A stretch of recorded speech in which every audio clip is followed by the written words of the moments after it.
The scent of pine and wet asphalt hit me as the Tesla's automatic doors sealed with a soft thud. I sat in the back seat, silent, as we rolled past the decaying edges of Briar Edge, my hometown, though no one knew me as Marcus Rain anymore. My name is Dr. Elias Ward now. 63 years old. CEO of Rivengen Therapeutics. I was a paramedic once, before the world I built was stolen from me and twisted into someone else's legacy. That was 15 years ago. Through the tinted window, I watched as men in high-visibility jackets erected the new signage for what used to be Langston Biopharma, now one of many subsidiaries under my name. The building looked the same, squat, sterile, too white against the gray sky. But everything inside it would change. That was the deal. Dr. Ward, my driver said over his shoulder, voice even.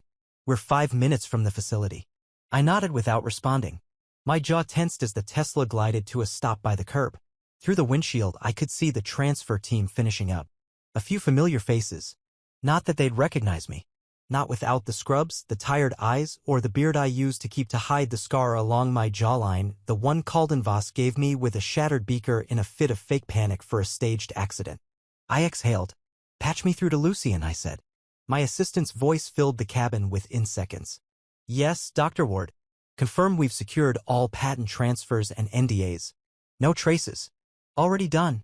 Everything points to Rivian Holdings, not Rivengen or your personal assets. Good. The screen on the console lit up, showing live footage of the main lobby. The staff was clapping. Smiling for the local paper. They thought they were part of something new. Revolutionary. They had no idea the man behind the curtain had once mopped blood off floors in this very town. Then my personal phone buzzed, not the business line, the one Lucien never touched. A name I hadn't seen in years flashed on the screen. Jacob. I hesitated for a breath. 2. Then picked up. Hello? I said. It came out sharper than I meant. Hi, it's Jacob. My son's voice. Older now, steadier. A man's voice. But I could still hear the boy under it. I didn't say anything. Just waited. I know it's been a while, he said. But I thought you should hear this from me, not from the news or Mom. Liana. I felt the name like an old bruise. I'm getting engaged, he said. To Elise. Elise Voss. The name landed like a weight in my gut. Elise. Voss. Her father is Dr. Calden Voss, he continued, as if that name might not mean anything to me. He's hosting a little engagement gala next month in Briar Edge. I wanted you to know. He didn't say it, but I heard what he meant. You're not invited. I stayed quiet. The Tesla idled by the curb, its air vents whispering white noise. Outside, the rain started to come down in soft needles. Jacob, I said finally. You really care about this girl? There was a pause. Then, yeah, I do. Then I'll see you at the party. The line went dead. I dropped the phone onto the seat beside me and leaned back, staring at the ceiling. Elise Voss. Daughter of the man who took everything from me, my research, my reputation, my wife. Raised my son under his roof while feeding him lies about who I was. And now he wanted to parade that legacy in front of the entire town, crowned by a wedding that merged our bloodlines under his name. He'd built an empire on my ashes. It was time I returned the favor. By the time I returned to my hotel suite, the rain had turned to sleet, pinging softly against the windows. I stood for a while in the dark, watching the streetlights bleed into the glass until I heard the soft chime from the encrypted line. Right on time. Lucien never needed reminders. Report is ready, he said. Send it to the secure tab, I replied, already moving toward the desk. The screen on my private terminal came to life, lines of code flashing before resolving into the clean, blue and white layout of our internal investigation suite. A file folder appeared at the center of the screen. Subject, Dr. Calden J. Voss. I opened it. Lucien had been thorough, as always. Every detail was time-stamped, cross-verified, and backed by digital receipts, hidden memos, and private emails scraped from internal servers and ex-employee inboxes. The truth came quickly. Dr. Voss hadn't just ruined my career, he'd orchestrated it. The initial leak that sabotaged my medical breakthrough wasn't an accident or a misunderstanding. It was planted.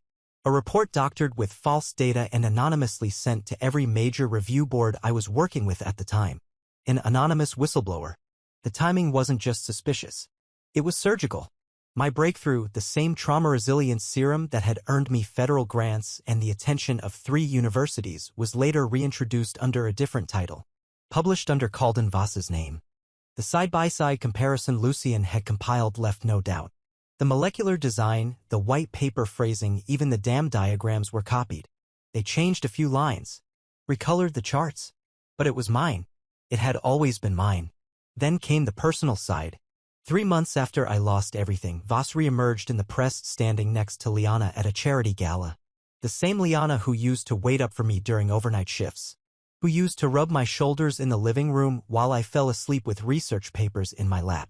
The same woman who called me unstable when I began questioning how Voss always seemed to be one step ahead. Now I saw it clearly. I hadn't been paranoid. I had been right. Lucien's report scrolled on. Subject, Liana Rainvoss. She had filed for divorce less than 2 months after the false whistleblower claims had gone public. Her attorney had pushed for sole custody, claiming I had obsessive behaviors and delusional tendencies around my professional rivals. No one questioned it. Why would they? She had Voss. And I had nothing. Not even a lab coat to my name. My son was 8 years old when I last held him. I remembered the way he had clung to my wrist that morning, asking when I'd be back. I never was. I scrolled further. Subject, Elise Voss. The daughter. I had expected something, an accomplice, maybe, or a polished pawn molded to inherit her father's empire. But Elise was clean. A research assistant at her father's foundation, yes, but without any patents, publications, or financial control. Her records were spotless. No scandals. No NDA breaches. Not even a parking ticket. She had no idea who I was. No idea what her father had done to me. Lucien included transcripts from her social media. She rarely mentioned work. Most of her posts were art, philosophy quotes, dog pictures. The most damning thing about her was that she still used exclamation marks in text messages. She was innocent. That almost made me angrier. Because I could see it now, the perfect narrative Calden had built. The reformed academic. The brilliant mentor. The stable family man. He had curated every aspect of his life like a man arranging the stage for a final act. And now he wanted to marry his legacy into mine. To bury the past by binding it to the future. I closed the screen. The room felt heavier somehow, like the walls themselves were absorbing the weight of the truth. Any financial pressure? I asked Lucien. Significant, he replied. Voss has been shuffling research grants into offshore holding accounts under a foundation sublabel. Publicly, he's still presenting balanced books. But we've flagged at least 3 counts of fund misappropriation. Do we have paper trails? Clean enough for the FBI if they looked. Not clean enough for me. I allowed myself a smile. That was all I needed. Just a crack in the marble. Anything else? I asked. Lucien hesitated. There's a personal note, he said. An internal memo from Voss to the Foundation Board dated 8 years ago. I waited. It refers to you as a cautionary tale and claims Jacob was better off being raised without your influence. My hands curled into fists. That was it then? The past wasn't just buried. It had been rewritten. And Jacob, my son, had been raised on a lie so polished he probably didn't even know what had been stolen from him. They thought I was gone. They thought I was dead in the water. But I wasn't. I was reborn in silence. In shadows. And now I had the light. Keep digging, I said to Lucien. I want everything. Every file. Every cover-up. Every email he ever deleted. Understood. I closed the laptop and stood, the ice in my glass melting as I poured a fresh drink. Jacob thought I was the ghost in his family tree. It was time to haunt the house that erased me. The Voss estate hadn't changed. Same sprawling lawn, same iron gates. Same grotesque sense of importance stitched into every inch of the place. I hadn't seen it in nearly 15 years, but my feet still remembered the shape of the front walk. I wasn't on the guest list. That was intentional. Lucien had secured the invitation weeks ago, not in my name, of course. On paper, I was Dr. Elias Ward, a philanthropist investor with no known ties to anyone in Briar Edge. That's who the Voss Foundation had accepted into their glittering ranks tonight. It was a flawless evening by their standards. Tents lined the lawn with glowing lanterns strung like pearls. Waiters carried trays of hors d'oeuvres, each one probably worth more than what the average Briar Edge family made in a week. Guests wandered in sleek suits and shimmering gowns, sipping aged champagne and saying things like, "Darling, it's exquisite," and of course, "We'll be at the Tuscany conference." All smoke and shine. No soul. I walked in wearing a charcoal suit, understated but sharp. No tie. Just enough formality to belong, just enough silence to disappear. I moved through the crowd, my eyes scanning for Jacob. Instead, I saw her first, Elise. Her dress was silver blue, classic but modern, like something out of a magazine. She laughed softly at something someone said and then glanced away, her expression thoughtful. I watched her for a second longer than I should have. She didn't know. That much was obvious. Her eyes held no malice, no weight. Just the soft glow of someone still untouched by real betrayal. Then I saw him. Dr. Caldenvos. Even now he moved like a man who believed the world owed him applause. His suit was navy, expensive and arrogant. He made his rounds, greeting guests with practiced warmth and the occasional shoulder clasp, the illusion of intimacy. I knew it well. I'd watched him perfect it when we were interns. That fake charm, the kind that made you believe he cared about your life just long enough to hand him your trust. I waited until he turned. Until his eyes swept past the crowd and landed on me. For a second he didn't recognize me. Then his face changed, not shock. Not fear. Just a flicker of confusion, then anger, then calculation. He pushed through the guests, his smile fixed in place, his voice low and dangerous. What the hell are you doing here? I didn't raise my voice. I didn't blink. I'm here for my son. His nostrils flared. You weren't invited. Didn't need an invitation, I said. This is a family event. I'm family. His composure cracked for half a second, then he recovered, waving a hand subtly toward security. 2 men in black suits stepped forward from the perimeter. Elise, he called suddenly, turning on his heel with that damn rehearsed enthusiasm. Sweetheart, come here a moment. Elise looked over, confused. Jacob followed behind her, frowning as he caught sight of the scene. Dr. Ward? Elise asked, stepping forward. I didn't know you'd be here. Neither did I, Voss said tightly. Dr. Ward appears to be confused about the nature of this evening. Jacob reached them then, his eyes darting from Elise to Voss to me. His brow furrowed. You two know each other? I looked at him. He looked good. Stronger than I remembered. He had Voss's posture now, the chin lifted, the stance slightly widened like a man always ready to defend his place. But his eyes, those were mine. Same storm gray, same sharpness. And I could see the confusion there. The doubt. I took a breath. I knew your father once, I said. Very well, in fact. Dr. Ward, I don't think now is the time, Elise started, but Voss cut her off. You are trespassing, he said, his voice sharp now. And I want you off my property immediately. Elise blinked. Trespassing? He has an invitation. Shh. He forged it, Voss snapped. This man is not who he says he is. That drew some attention. A few guests nearby turned their heads, eyebrows lifted. The kind of silence that thickens before it breaks. I met Voss's gaze, unflinching. I'm exactly who I say I am. I'm Elias Ward. I'm also the man whose life you destroyed. And I'm here because my son deserves to know the truth. Jacob's head tilted slightly, and I saw it, the beginning. The first crack in the illusion. Security moved closer. Elise, Jacob said suddenly, low and uncertain. Can you give us a second? She looked stunned. But she nodded, stepping back. Mr. Ward, one of the guards said. We need you to come with us. Voss smirked, victorious. You'll leave now, or I'll have you arrested. I straightened my sleeves. The air felt colder somehow. I looked back at Jacob, and for the first time in over a decade, I said his name out loud. Jacob. He stiffened. Just a breath. Just enough. You're making a mistake, Voss snapped. No, I said. You did. Then I turned, calm as ice, and let the guards walk me out. Because the moment I stepped past the gate, Lucien would know. And the package would be delivered. The night air bit at my collar as the guards escorted me off the estate grounds. I didn't resist. No raised voice. No fight. Just quiet steps down the stone path out through the gates that once welcomed me as a guest in another life. As soon as I crossed the threshold to the public sidewalk, I reached into my coat and tapped the small switch nestled in my inner pocket. One signal. Lucien knew what it meant. Deliver the package. I didn't bother turning back to look. My part was done for now. Inside the Voss estate, the party still glittered. Laughter floated above the clink of champagne glasses. But the ripples were beginning. It started with Elise. A young man in a gray suit approached her just as she returned to the tent. He handed her a thick envelope sealed in black, the kind no courier would mistake for junk. She frowned at the name on the label, Elise Voss, private. She peeled it open. Inside were a stack of printed documents, clipped neatly with a flash drive tucked into the back. The top page was a memo. From Dr. Calden J. Voss. To Voss Foundation Executive Committee. Strategic acquisition of RAIN protocol drafts. Elise's eyes flicked across the lines. Her lips moved as she read. Her brows drew inward. By the third page, her hands had started to tremble. She pulled the flash drive out and turned to one of the exhibit monitors stationed nearby for the Foundation slideshow. A USB port blinked behind the screen. Can I use this? She asked one of the staffers. He shrugged. It's not locked. Go ahead. She plugged it in.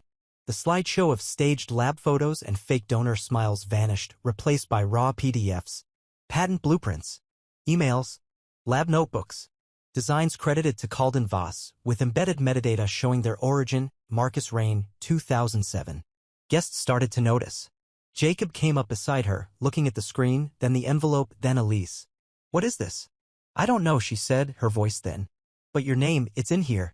Jacob reached for the papers. His hand paused midair as he spotted a line typed in bold.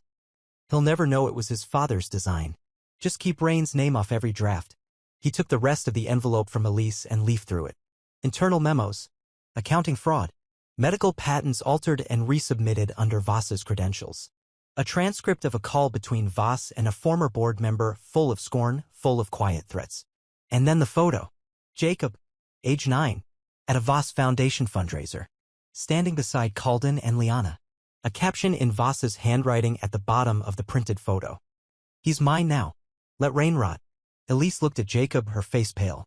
Is this true? Jacob didn't answer. He just turned and started walking. Across the lawn, past the shocked guests, toward the man at the center of it all. Calden stood near the back of the tent, smiling at a pair of venture capital donors, his glass raised mid-toast. Then he saw Jacob. And he knew. Jacob, he said, carefully, the toast forgotten. Let's not make a scene. Jacob didn't stop. He held the envelope up. What is this? Calden's expression barely shifted. But there was a flicker, not of guilt, but strategy. The wheels were turning, fast and desperate. It's fake, he said immediately. It's a smear campaign. Someone's trying to Don't lie to me. That stopped him. You've been lying to me my whole life, Jacob said. His voice wasn't loud, but it carried. You told me my real father was unstable. That he disappeared. That he never cared. Elise was behind him now, holding one of the sheets from the envelope. The one with the bank statements. You embezzled from your own foundation? She asked, disbelief cracking in her voice. You used grant money to buy a property in Belize? Sweetheart, don't sweetheart me, she snapped. More guests were gathering now. Whispers became murmurs. A woman in a green dress pulled out her phone. One of the waiters stopped serving altogether to listen. Calden's face flushed red. You don't know what this is, he hissed. This is a hit job. Old enemies. Professional jealousy, ew. Jacob shook his head. I saw the patents. The designs. I studied them in college. I thought they were yours. I based my thesis on one of them. He stepped closer. You stole them from my father. Your father was a lunatic, Calden said sharply. He couldn't handle rejection. He snapped. He built a serum that saved lives. Silence. The moment hung heavy in the air. Elise looked at Jacob, then at her father, her eyes dark with something new. You ruined him, she said. And just like that, the cracks broke wide open. Guests began stepping back. Phones lifted. Words like fraud, lawsuit, and plagiarism slipped through the crowd. Calden tried to gather himself. None of this will hold up, he barked. You think you're so clever? There's no proof this. There's enough, Elise said quietly. From the corner of the tent, one of the Voss Foundation staffers, a junior researcher in a plain black suit, stepped forward. She held out her phone. I have a backup, she said. We've known for years. We just didn't know who to send it to. Calden froze. Everything he'd built, the career, the persona, the lies, it was all unraveling. And worst of all, it wasn't at the hands of a competitor. It was happening in his own house. On his daughter's engagement night. In front of the son he tried to erase. I stood across the street, out of view. Watching the lights flicker through the window. Listening to the chaos bloom. Lucien stepped beside me, silent. You were right, he said. He didn't see it coming. No, I murmured. He never did. I turned away, the night stretching open ahead of me. The reckoning had begun. The Voss estate was quieter now. The kind of quiet that only follows disaster when no one knows what to say because the truth has already spoken louder than anyone ever could. The music had stopped. The tent lights still glowed, but nobody was dancing. Conversations had dissolved into murmurs and wide-eyed glances. Someone's champagne flute lay tipped over on the floor, its contents soaking into the corner of a white tablecloth. Jacob stood stiffly near the buffet table, the evidence folder in his hand. Half open, pages fluttering. His eyes were locked on Elise. She stood across from him, pale and rigid. The guests around them gave wide berth now, unsure if they were witnessing a breakup or a breakdown. Probably both. Elise, Jacob said slowly, his voice raw. How long have you known any of this? She blinked. I didn't, she said quickly. I swear, I didn't know anything. I thought your father. She stopped, correcting herself. I thought my father was exactly who he said he was. Jacob looked down at the paper in his hand. A funding ledger showing tens of thousands in misappropriated research grant money, funneled into offshore accounts. His name wasn't on it, but his initials were referenced in the budget allocation, as if he'd been part of it. He hadn't.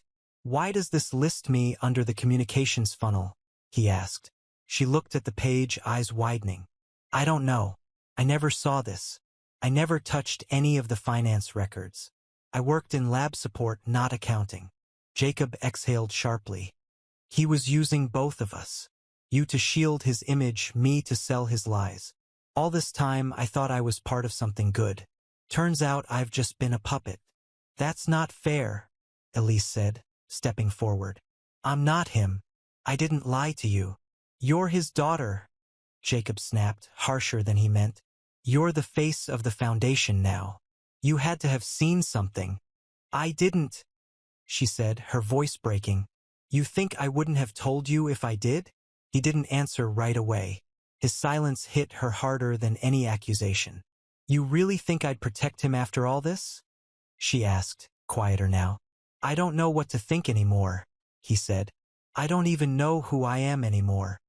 He looked around, at the guests still pretending not to watch, at the wreckage of their engagement night, at the tent his father had built with lies, and then back at Elise.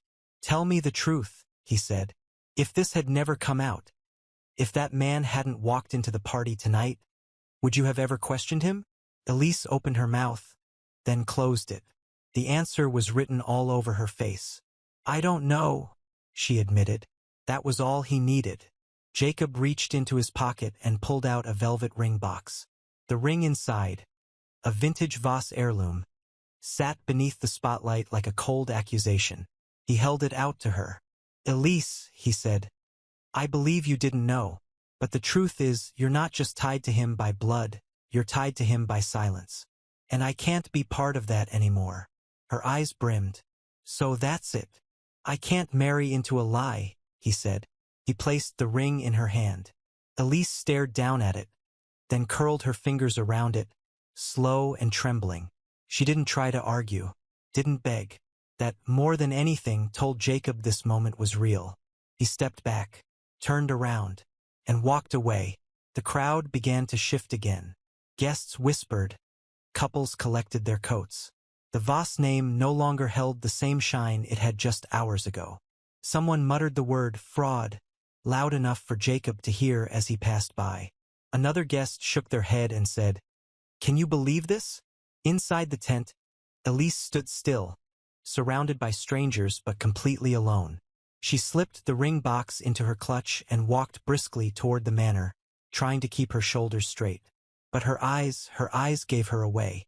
She was crying before she made it past the garden steps. Back inside, in the now abandoned exhibit room near the lab replica displays, Elise found the manila folder still sitting on the presentation table. Her hands shook as she leafed through the pages again. Slower this time, like someone trying to understand how their life had been rewritten behind their back. Then she found it. The final document. A property ledger showing silent ownership of the Voss Foundation's parent company, Rivian Holdings. Signed E. Ward. She froze. E. Ward. Not a rival. Not an enemy. Not a name out of nowhere. Elias Ward was Marcus Rain. And the man her fiancé had just walked away with that night was the real father he never knew. She backed away from the table, the weight of everything crashing down on her at once. She wasn't just part of a broken engagement. She was the final stitch in a torn legacy, and now it was unraveling fast. The botanical gardens just outside Briar Edge weren't much to look at this time of year. Most of the trees were bare. The walking trails were quiet. Only a few stubborn plants held onto their color, clinging to autumn like they didn't realize winter had already arrived. Jacob waited on the bench near the reflecting pool. He sat still, hands clasped together, a soft wind tugging at his jacket. From a distance, he looked like a man rehearsing something. And maybe he was. I stood at the top of the path for a moment, watching him. 15 years had passed since I'd seen him up close like this. No security cameras. No glass between us. Just me and my son. Flesh and blood. He didn't look up when I approached. I figured you'd pick somewhere neutral, I said. Could have gone with a bar, Jacob replied, I still on the water. But I figured you'd prefer someplace quieter. I appreciate that. He nodded but didn't say anything else for a few seconds. Then, so it's true. You're Marcus Rain. Yes. He let that settle for a beat. You know, I used to think you were a ghost. A name that Mom avoided. A story he stopped, corrected himself. That he twisted whenever I asked. He made sure of that. Jacob finally looked at me. Why didn't you ever come back? I wanted to, I said quietly. More than anything. But every time I got close, your mother and Voss had already rewritten the story. They painted me as unstable, dangerous. I would have lost you the second I stepped into court. You could have fought, he said, not accusing, just confused. You had all this power. These resources. You built a damn biotech empire. And yet you let him raise me. I let him raise you, I repeated, because I didn't want you caught in a war. You were a kid. You didn't deserve that. Jacob scoffed. I still got it. Just 15 years later. I gave a bitter smile. Yeah, that's the part that hurts the most. He turned back to the water, jaw clenched. I keep thinking about all the times he told me I wasn't ready. That I wasn't smart enough to handle foundation strategy. That I didn't need to know how the money moved or where the patents came from. I believed him. You trusted him, I said. Because that's what sons do. He looked at me again, more directly this time. Why now? Because I saw what he was trying to do, I said. He was going to tie my legacy into his forever. Through you. Through Elise. Through a marriage built on lies. I couldn't let that happen. Jacob nodded slowly. I always felt like something didn't add up, he murmured. I'd read papers from 20 years ago and I'd see his name slapped on work that didn't sound like his voice. It felt wrong. But I ignored it. Because the story was easier than the truth. Most are. Another long pause. The wind rustled the trees behind us. I should have known, Jacob said. No, I interrupted gently. You shouldn't have. You were a kid. You trusted the people around you. That's not a flaw, Jacob, that's proof you had hope. He stared at the gravel path in front of us. Do you regret it? He asked. Not exposing him sooner? No. Walking away. Letting him take everything. I took a breath. I regret what it cost you, I said. But I did it to give you peace. I thought if I stayed gone, maybe you'd grow up safe. Maybe you'd never have to know how cruel people can be in a lab, or in a courtroom, or behind a closed boardroom door. I paused. I didn't want to win. I just didn't want you to lose. Jacob swallowed hard. His shoulders shifted like he was trying to keep something down, grief, guilt, maybe anger. Everything I believed about my family, it's gone, he said. My foundation. Elise. Even the house I grew up in, it all feels like it's made of sand. Then build something new, I said. On your terms this time. He looked at me sharply. You want me to come work for you? I want you to decide for yourself, I said. But if you do, you start at the bottom. No title. No favors. You earn every inch. Just like I did. He gave a soft, bitter laugh. Sounds about right. We sat in silence for a few moments. The pool in front of us reflected the bare trees, two shadowy figures seated side by side. What happens to them? He asked finally. Voss. My mother. Whatever justice decides, I said. Federal agents have enough to bury Voss. Your mother's signature is on the same documents. They'll try to spin it, but it won't hold. And Elise. I hesitated. She didn't know. That's the worst part, he whispered. I think she really didn't. She tried to protect you when it hit the fan, I said. That matters. Doesn't change what's broken. No, I agreed. But it shows what's worth salvaging. Jacob stood up slowly. His hands were in his pockets now, but he looked taller, somehow steadier. I'll think about your offer, he said. No rush. He looked down at me. You really waited all these years? I'd wait 100 more, I said, if it meant I got to sit here like this. For the first time, he smiled. It wasn't wide, but it was real. See you soon, Dad. And just like that, he walked down the path and disappeared into the rustling trees. For the first time in 15 years, I didn't feel like a ghost. The Voss estate didn't make the morning news, it made the national feed. By sunrise, aerial footage of federal agents storming the manicured gates played on loop. Clips showed evidence crates being wheeled out of the research wing. Reporters swarmed the property line while a shaken Elise stood in the background, her face pale, her answers quiet. Calden Voss was arrested in his own driveway. They waited until after his morning jog, a habit he'd maintained to keep up appearances. When he returned, drenched in sweat and trying to wave off the press, the agents closed in. He didn't resist, not really. But the look on his face, that icy mask cracking beneath the weight of handcuffs, that was justice in motion. Charges: scientific fraud, patent theft, embezzlement, wire fraud, evidence suppression, and for good measure, obstruction of federal investigation. They didn't even have to drag it out. Half of the board flipped within hours. The foundation's internal servers were already decrypted thanks to a quiet favor Lucien pulled months earlier. The paper trail was undeniable. Liana, Jacob's mother, was named as a co-conspirator. For years, she'd signed off on foundation paperwork, helped shift assets, and played financial gatekeeper. She didn't speak when they read her charges. Just stood beside her husband, lips pressed thin, her posture perfect, like she could still posture her way out of it. She couldn't. Their assets were frozen by the end of the week. The estate, the cars, the accounts all locked under federal order. Even the paintings in their foyer were catalogued as potential restitution assets. Elise disappeared from the spotlight shortly after. Word was she went to stay with her mother's side of the family, some distant cousins in Vermont. No one blamed her. She hadn't been part of the theft, but she'd inherited the fallout anyway. Jacob kept quiet through it all. He released no statement, took no interviews. But when the Voss Foundation officially collapsed, he did one thing that made headlines. He resigned. Publicly. Clearly. Without fanfare. His resignation letter didn't mention his family. It didn't name names. But one line stood out. The man who taught me to lie has nothing more to teach me. A week later, Jacob showed up at my office in Boston. No appointment. Just walked past the reception desk like he already belonged there. I was reviewing early-stage trauma trials. He knocked once, then stepped inside. "I want to work here," he said. I raised an eyebrow. "Didn't think I'd hear from you so soon. I've been thinking about your offer." "And?" "I don't want favors," he said. "I want to learn. From the ground up." I leaned back in my chair. "That means no perks. No private office. You'll start in the trial support division. It's long hours. You'll mostly be labeling samples and reviewing logs." Jacob nodded. "Good. Then I'll know it's real." He handed me a folder, his application packet. Education, certifications, letters of intent. It was well written. Sharp. But one thing stood out. He didn't use the name Voss anywhere. Just Jacob Rain. I read it twice before speaking. "This is going to raise eyebrows." "Let it," he said. "I want them to see who I really am." I extended my hand. "Welcome to Rivingen." He shook it firm, clear, steady. A month later, the Voss estate went up for public auction.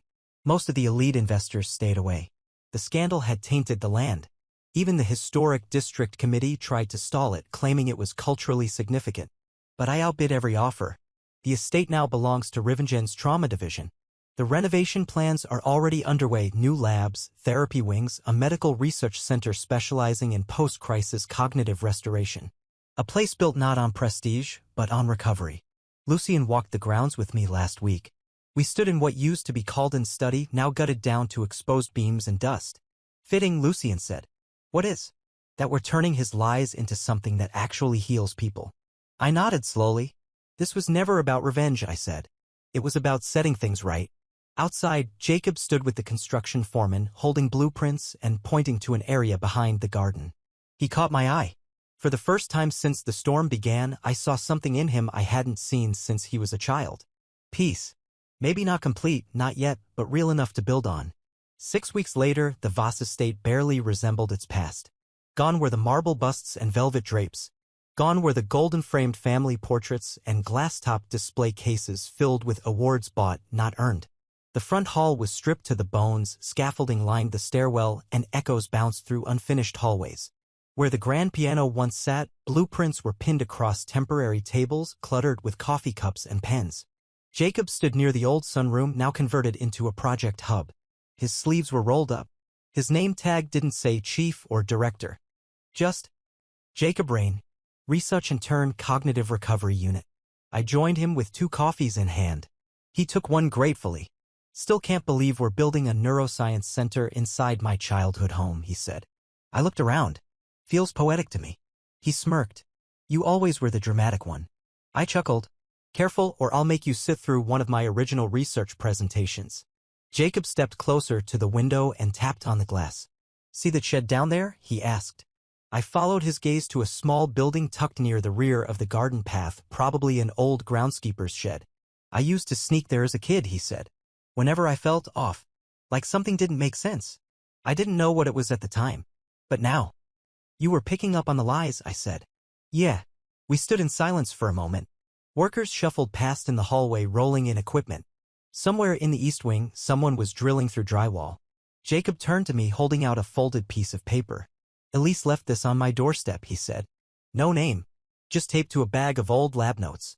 I took the note and read it. Jacob, I'm sorry for what he did and for what I didn't see. You were right to walk away. I hope someday you walk into something better. I nodded slowly and handed it back. She wasn't the villain, Jacob said. No, I agreed. But she couldn't save you either. I don't think she was trying to. Not in the end. He folded the paper again and tucked it into his pocket. I think she just wanted to admit the truth. Maybe for herself. I sipped my coffee. Sometimes that's all we can do. We walked down the corridor together, ducking past ladders and stacks of insulation. The new trauma research center would specialize in memory suppression, grief patterns, and neural resilience, everything Voss had promised the world and failed to deliver. Jacob glanced at one of the white boards near the entrance, where a few mission slogans were scrawled in marker. Recovery through reality. Science with conscience. Who came up with these? He asked. Marketing intern, I said. Wants to be the next Bezos of biotech. He laughed. At least it's honest. When we reached the front doors, I paused. You know, I said I've been thinking about something. Dangerous. I gave him a sideways look. I've started a new fund. He raised an eyebrow. For paramedics. Small-town medics. First responders who get overlooked. Grants. Education reimbursement. Even trauma counseling. Jacob blinked, then smiled. That where it started for you, right? Back in '92. Double car wreck off Route 18. No backup. Just me and a radio that barely worked. He nodded, thoughtful. Paying it forward, huh? No, I said. Just paying it back. Outside, snow had begun to fall. Light flakes drifted across the front porch, dusting the stone like sugar. Jacob zipped his coat as we stepped outside and locked the door behind us. He looked at me. Do you think you'll ever forgive them? He asked quietly. I didn't need to ask who he meant. Liana? Voss? He nodded. I shook my head. Forgiveness is mercy, I said. I choose justice. We walked to the car slowly, the silence between us no longer awkward, just comfortable. Jacob tucked his hands into his pockets. Was it worth it? He asked as we reached the gate. I looked back at the estate. At the construction crews. At the wreckage turned blueprint. At the son who walked beside me not because of blood, but because of truth. Yes, I said. Some truths demand a reckoning.